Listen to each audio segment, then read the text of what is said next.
వార్తల్లోని ముఖ్యాంశాలు మనం చూసినట్లయితే ఆంధ్రప్రదేశ్ సీఎం చంద్రబాబు నాయుడు ఢిల్లీ వెళ్లనున్నారు. ఎన్డీఏ పార్టీ తరపున ప్రచారం చేయడం కోసం చంద్రబాబు నాయుడు ఢిల్లీ బయలుదేరి వెళ్లనున్నారు. అక్కడ ఢిల్లీలో తెలుగు వాళ్ళు ఉన్నటువంటి ప్రతి ప్రాంతంలో కూడా చంద్రబాబు నాయుడు పర్యటించి ఎన్డీఏ పార్టీ గెలుపుకు ప్రధాన కారణంగా ప్రచారం చేయాలని చంద్రబాబు నాయుడు భావించారు. బీజేపీకి మద్దతుగా తెలుగు వారున్నటువంటి ప్రదేశాలలో సీఎం చంద్రబాబు నాయుడు ప్రచారం చేయనున్నారు. ఢిల్లీ ఎన్నికల ప్రచారం అనేది ఊపందుకుంది. కాంగ్రెస్, బీజేపీ, ఆప్ పార్టీలు ప్రచార జోరును పెంచాయి.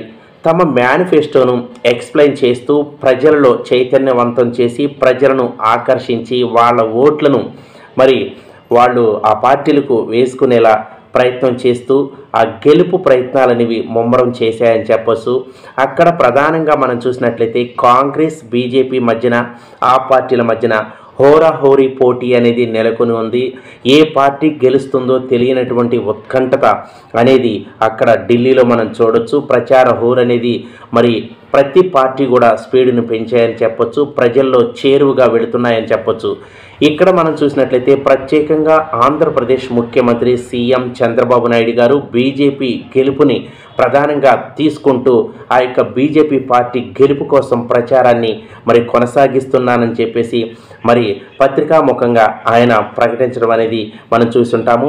ఇక్కడ చూసినట్లయితే ఢిల్లీలో ఎన్నికల ప్రచార హోర్ అనేది పెరిగిందని చెప్పొచ్చు. ప్రతి పార్టీ గెలుపు దిశగా ప్రయాణం చేస్తున్నాయి.